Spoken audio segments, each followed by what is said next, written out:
Good morning, good afternoon, good evening, wherever you are all over the world. Noong nakaraan ay isang espesyal na tribute sa namayapang si Pope Francis ang ating naging episode. Nang ating balikan ang kanyang naging makasaysayang pagbisita sa Pilipinas noong 2015. Ngayon ay ang naging pagpili sa bagong Santo Papa o ang Papal Conclave at ang opinyon ukol sa mga makasaysayang yugtong ito mula kay Cardinal Gaudencio Rosales, ang itinuturing na longest living Filipino cardinal. At may sikreto pa siya na ikikwento sa atin. Exclusive! Ngayon lang niya ibabahagi yung ilang mga nangyayari sa pagpili sa Santo Papa.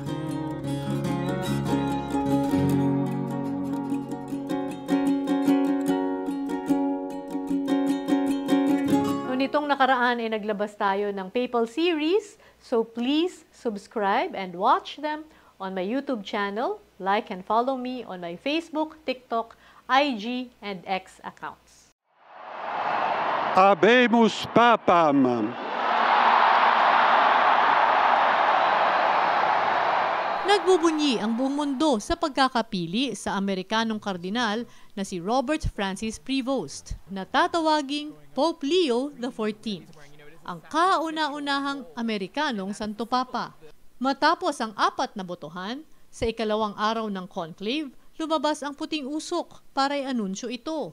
Nagkatotoo ang inaasahan ng karamihan na magiging maiksi lamang ang conclave.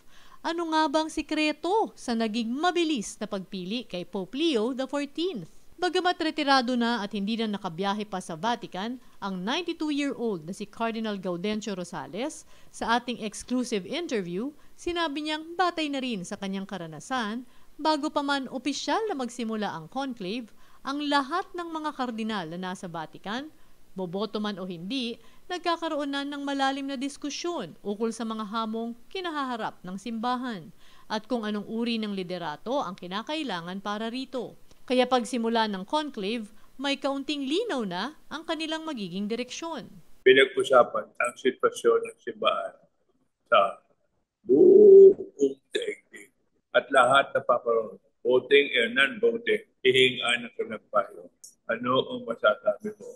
Number 1, bagay sa simbahan sa inyong bansa, sa inyong lugar. Ano ang mga napupunan niyong mabuti? Ano naman ang pula ninyo? After that, prayer for the Holy Spirit. After that, ihiwalay. Ang voting, punta sa conclave. Ang non-voting, punta sa kanilang tutuloyan. Alam na nila kung anong gusto na simbahan. Dagdag pa ng itinuturing na third oldest cardinal in Asia, hindi na mahalaga kung saang bansa man nanggaling ang bagong Santo Papa. Ang importante ay ang magtiwala sa Panginoon at suportahan si Pope Leo XIV. Sino nga ba si Pope Leo XIV? Si Pope Leo XIV ay ang kauna-unahang Pope na na-elect galing sa United States of America. Ang kanyang piniling pangalan ay tribute kay Pope Leo XIII na naalalang kampyon ng social justice at karapatan ng mga manggagawa. Ipinanganak siya noong September 14, 1955 sa Chicago, Illinois. 69 years old na siya at may dual citizenship sa United States at Peru. Kabilang siya sa Augustinian Order na kung saan siya ay naging misyonaryo sa Peru. Kilala siya sa kanyang experience pagdating sa Vatican leadership at fluent sa salitang English, Spanish, Italian, French at Portuguese. Meron din siyang academic degrees sa mathematics, theology at canon law. He also emphasized the need for a church that builds bridges that is always open to receive everyone. Paano nga ba nalalaman na mayroon ng bagong Santo Papa na napili? May smoke signal galing sa pagsunog ng mga balota. At paano kaya ginagawa ito? Alamin natin!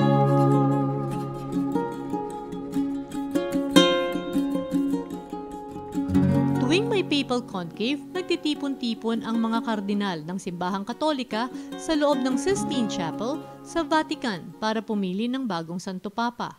Confidential ang proseso, walang media, walang cellphone, at kahit na sino sa labas, walang alam kung ano ang nangyayari sa loob. Kaya paano ba nalalaman ng buong mundo kung mayroon ng resulta? Simple lang, sa pamamagitan ng usok, na ipadadala na ng simbahan ang balita sa buong mundo.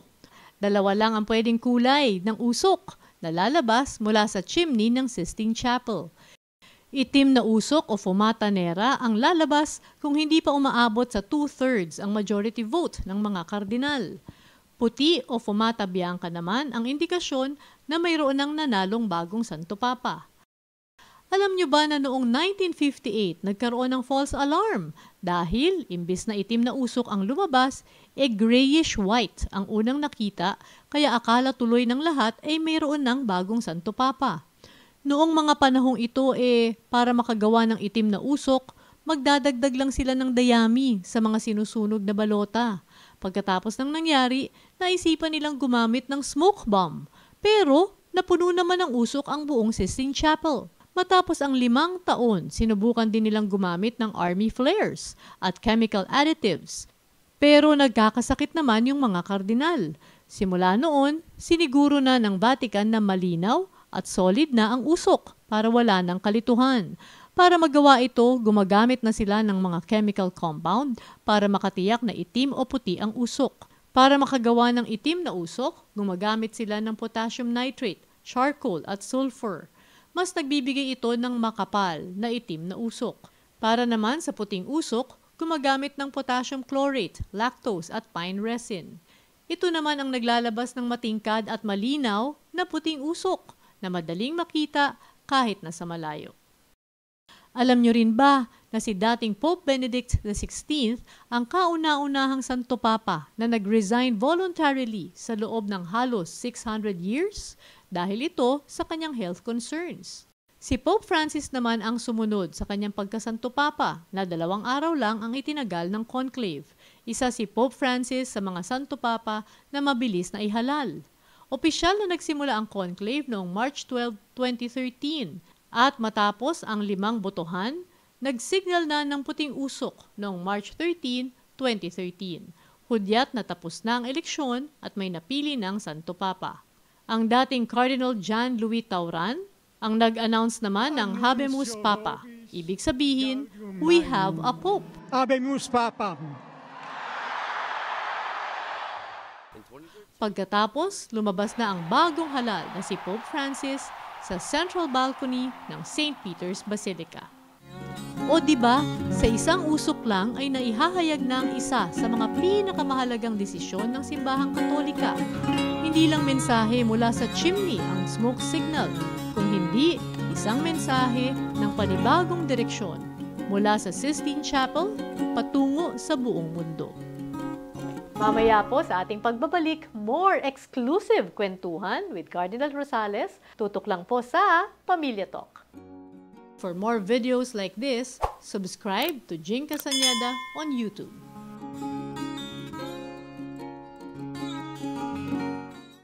Ang conclave o yung pagpili ng Santo Papa ay isang well-preserved tradition ng Simbahang Katolika noon pang 12th century. Alam nyo bang noong taong 1268, inabot ng 3 taon bago nagkaroon ng bagong Santo Papa noong 1271? Paano nangyari yun? Alamin! Vobis Gaudium Magnum. Habemus Papam. Opisyal nang mag-uumpisa sa Vatican ang Papal Conclave o ang proseso ng pagpili ng bagong Santo Papa. Ang conclave ay hango sa Latin word na cum, na ibig sabihin ay with, at clave which means a key or with a key. Sa madaling salita, ito ay sikretong pagtitipon na nakakandado. Noong unang panahon kasi, gustong impluwensyahan ng mga hari at emperador sa Europa kung sinong mapipiling Santo Papa. Kaya sinisikreto ang lugar kung saan sila nagmi-meeting at ikinakandado sila sa loob. Taong 1268 hanggang 1271 naitala ang pinakamahabang conclave na tumagal ng 3 taon bago napili si Pope Gregory X. Ito rin ang kauna-unahang conclave na naitala sa kasaysayan. Naglabas ng mga direktiba si Pope Gregory X para ma-institutionalize ang conclave, kasama na ang pagbabawal ng outside communication para maiwasan ang anumang politika during papal elections. Ang tinaguriang shortest recorded conclave naman ay noong 1503 nang napili si Pope Julius II. Dahil wala pang isang araw, naluklok na siya bilang Papa. Devo annunciare la morte del nostro Santo Padre Francesco. Anong mangyayari kapag nawala ang Santo Papa? Sa loob ng 15 to 20 days mula nang mamatay o mag-resign ang Santo Papa, ipatatawag lahat ng kardinal sa Roma para isagawa ang conclave. Habang wala pang napipiling Santo Papa, nasa kamay ng isang camerlengo o caretaker ang Vatican Affairs. As of now, si Cardinal Kevin Farrell na pinili ni Pope Francis noong 2019 ang pangunahing nangangasiwa. Kasama na rito ang pagsisimula ng conclave. Tanging mga kardinal edad 80 pababa ang pwedeng sumali sa conclave. Ayon na rin sa naging utos ni Pope Paul VI noong 1970. Cardinal electors ang tawag sa mga qualified para sumali sa conclave. Ikinukulong ang cardinal electors sa Sistine Chapel na isinasara para sa mangyayaring botohan. Bago magsimula, manunumpa muna ang mga kardinal para manatiling confidential ang lahat ng usapan during conclave. Higit pa rito, mahigpit ding ipinagbabawal ang makikipag-usap sa kahit sino sa labas. Kapag isiniwalat ng mga kardinal ang mga naganap sa conclave, pwede silang ma-excommunicate o matiwalag at tanggalan ng karapatang magserbisyo sa simbahan. Sasabihin ng Master of Pontifical Liturgical Celebrations ang katagang extra omnes, which means lumabas ang lahat ng hindi kabilang sa conclave. Merong 9 cardinals na pipiliin na hahatiin sa 3 grupo para tumulong sa botohan. May vote counters, may mga nangongolekta ng balota, at may grupo ring nagdo-double check ng lahat. Kwento ni Cardinal Javier, kapag isusulat na ang pangalan sa balota, dapat capitalized ito. At, pangalawa, dapat madaling basahin ang handwriting. Tutupiin ito at ipapatong sa isang plato at ihuhulog sa isang malaking receptacle.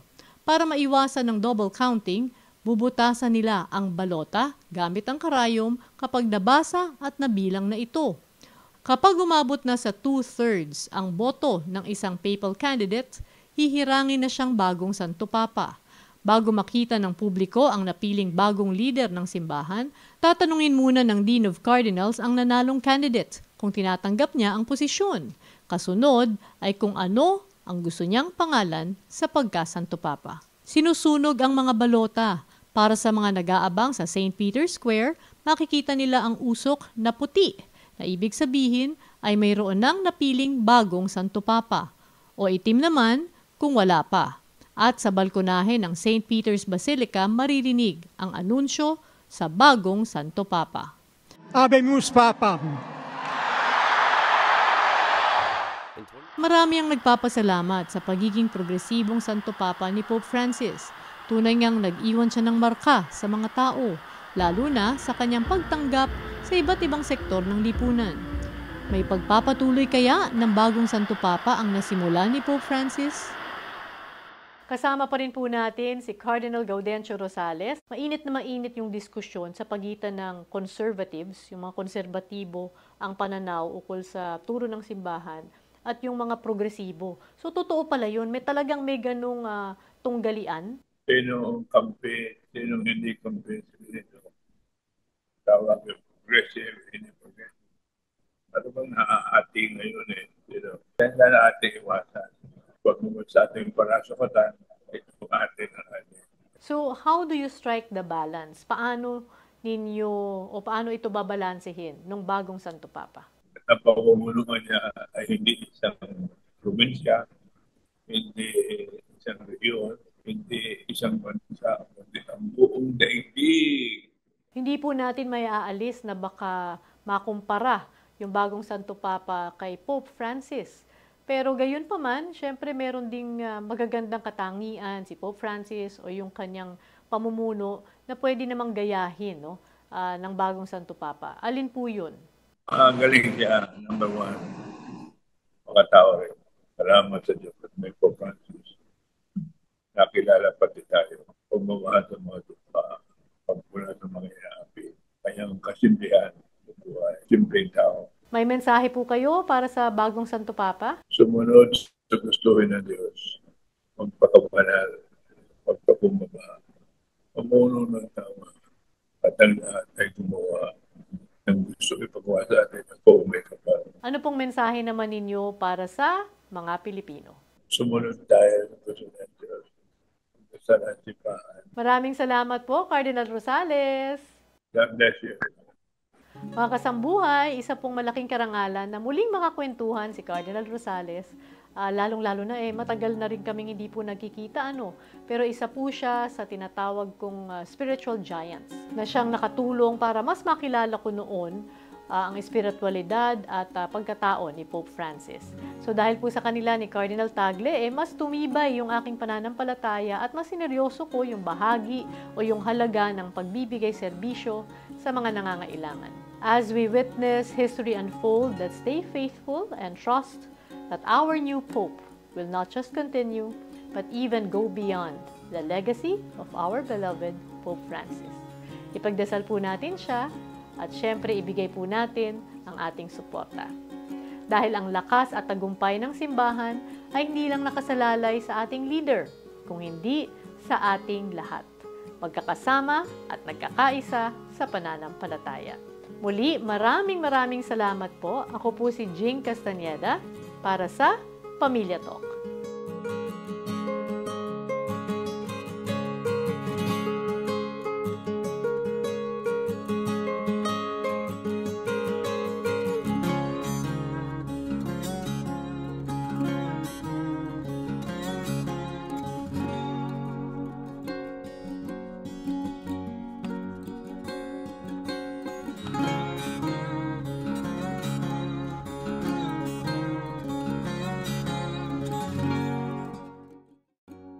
For more videos like this, subscribe to Jing Castañeda on YouTube.